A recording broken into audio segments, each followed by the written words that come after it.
शहर जिल्ह्यातील बसवप्रेमींनी एक दिवसीय लाक्षणिक उपोषण केल्यानंतर ज्या पद्धतीने जगज्योती महात्मा बसवेश्वर यांच्या पुतळ्याच्या चबुतऱ्याचे काम सुरू करण्यात आले, त्याचबरोबर पुतळा दुरुस्तीचे देखील काम सुरू करण्यात आल्याची माहिती शहर जिल्ह्यातील बसवप्रेमींनी त्या कामाची काल शनिवारी अचानक जाऊन पाहणी केली तेव्हा ती गोष्ट समजली।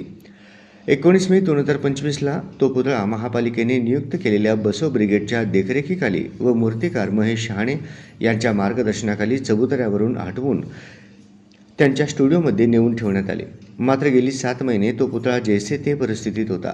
लाक्षणिक उपोषण होईपर्यंत त्या पुतळ्याच्या दुरुस्तीला देखील सुरुवात झाली नव्हती। मात्र काल शनिवारी बसवप्रेमींनी अचानक त्यांच्या स्टुडिओला भेट दिली तेव्हा पुतळ्याच्या दुरुस्तीला प्रारंभ झालेला दिसून आला। यंत्राच्या साहाय्याने पुतळ्यावर जमलेला रंगाचा थर आठवण्याचे काम सुरू होते।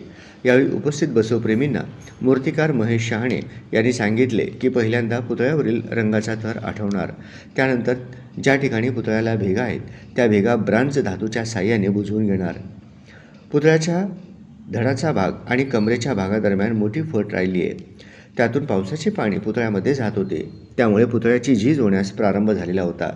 ती फट देखील ब्रांज धातूच्या साहाय्याने बुजवून घेण्यात येणार आहे। सर्वात शेवटी पुतळ्याला रंगकाम केले जाणार आहे। यावेळी बसव ब्रिगेडचे अध्यक्ष अमित रोडगे, वीरशैव विजनचे संस्थापक अध्यक्ष राजशेखर बुरकुले, वीरशैव विजन उत्सव समितीचे अध्यक्ष विजयकुमार बिराजदार, बसव ब्रिगेड शहर सचिव राहुल जेत्ती, सहसचिव अविनाश बिराजदार, लक्ष्मीकांत बिराजदार, मल्लाडे, अभिषेक पाटील आदी बसवप्रेमी उपस्थित होते।